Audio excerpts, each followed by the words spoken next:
Mindfulness की definition है कि किसी एक चीज पर फोकस करना, प्रेजेंट टाइम में फोकस करना, ना पास्ट सोचना ना फ्यूचर सोचना, बस जो देख रहे हैं प्रेजेंट मोमेंट में हम अपनी लाइफ को स्पेंड कर रहे हैं, उसी को फील कर रहे हैं, उसी के बारे में देख रहे हैं, उसी को सुन रहे हैं, उसी को हम फील कर रहे हैं। हम लाइफ की किसी भी एक्टिविटी को बोरिंग से एन्जॉयबल बना सकते हैं जब हम उसे माइंडफुली करते हैं। वो कोई भी एक्टिविटी, दिन का टास्क हो सकता है, घूमना भी हो सकता है, काम भी हो सकता है, घर के काम करना, वर्कआउट करना, अगर हम माइंडफुली कर रहे हैं तो डेफिनेटली एन्जॉयबल होता है। खाना खाना, क्या खा रहे हैं, कैसा लग रहा है खाना मुंह में, कैसा टेस्ट है, टंग क्या काम कर रही है जब हम खाना खा रहे हैं। बोरिंग हमें काम तब लगता है जब हम उसे माइंडफुली नहीं करते। गाड़ी चलाना, सैर करना, जब हम सैर भी कर रहे हो तो हम माइंडफुली देख सकते हैं पैरों पर क्या प्रेशर आ रहा है, आसपास क्या है, हवा कैसी है, सूंघने में हवा कैसी है, हम क्या सुन सकते हैं, सन है कि नहीं, घास कैसी है, ट्रीज़ कैसे हैं, फ्रेंड्स के साथ निकलना, एंटरटेनमेंट करना। अब अगर हम हैं फ्रेंड्स के साथ लेकिन सोच कुछ और रहे हैं तो एन्जॉय करना या लाइफ को फुलेस्ट तरीके से जीना मुश्किल हो जाता है। माइंडफुलनेस का फ़ायदा ये होता है कि हम वो काम भी कर सकते हैं जो अच्छे हैं लेकिन हम कर नहीं रहे हैं और जिसमें हम बोर हो जाते हैं बहुत जल्दी। जैसे नेक्स्ट स्लाइड पे चलते हैं।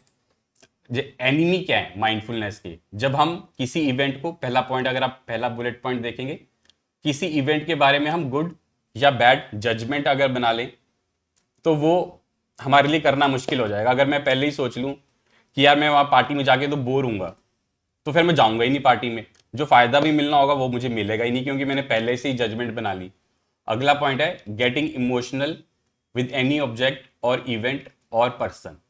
अगर हम कोई इमोशन जोड़ दें किसी के साथ कि यार नहीं वो तो बंदा बेकार है, उससे नहीं मैंने मिलना, या यार ये चीज़ मुझे अच्छी नहीं लगती, ये नहीं मैंने करनी, तो हम पहले ही इमोशनल हो जाते हैं। थर्ड पॉइंट है कि हम लेबल कर देते हैं किसी एक्टिविटी को कि नहीं ये अच्छी है, ये गंदी है, हाँ ये कर सकते हैं, तो ऐसे नहीं करना है लाइफ में।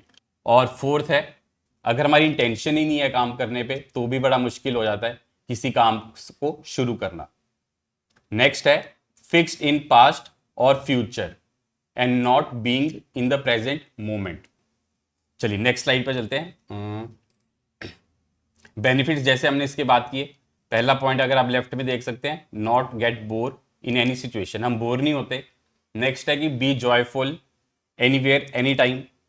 थर्ड है नो लाइबिलिटी स्ट्रेस और डिप्रेशन। फोर्थ हम बात करते हैं बैलेंस रहता है वर्क में, सोशल लाइफ में, पर्सनल लाइफ में। फिफ्थ इंप्रूव होती है लाइफ की क्वालिटी। सिक्स्थ है courage to face our hidden fears, तो ये बड़ा अच्छा पॉइंट बेनिफिट है। और सबसे इंपॉर्टेंट जो मुझे लगता है माइंडफुलनेस का, एबिलिटी टू बी काम इन डिफिकल्ट सिचुएशन। हम कुछ भी सिचुएशन में हो लाइफ में हम काम रह के कर सकते हैं। और छोटी सी ये लास्ट स्लाइड है, इसमें हम बस बात कर रहे हैं कि how to do mindfulness.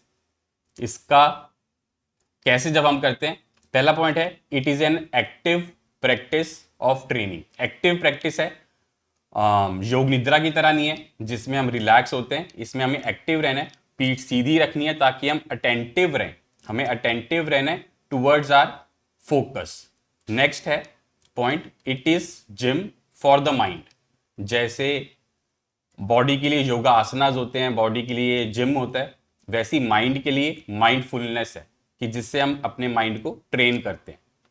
Fourth point है it is a practice of refocusing. Refocusing का मतलब कि हमने किसी चीज पर ध्यान लगाया, ध्यान भटक जाएगा, वो भटकेगा क्योंकि हम ह्यूमन है, ध्यान तो भटकेगा ही, लेकिन हमें रीफोकस करना है। जब जैसी पता चलेगा कि ध्यान भटक गया, हमने रीफोकस किया। एंड फोर्थ इज कि आंखें बंद रख के बेस्ट रिजल्ट्स आते हैं, और पीठ सीधी रख के आंखें बंद भी रख सकते हैं, लेकिन उससे फिर ध्यान हम थॉट्स में जा सकते हैं। सॉरी, आंखें खोलकर इधर उधर ध्यान चला जाता है, ध्यान लगाना थोड़ा सा मुश्किल हो जाता है।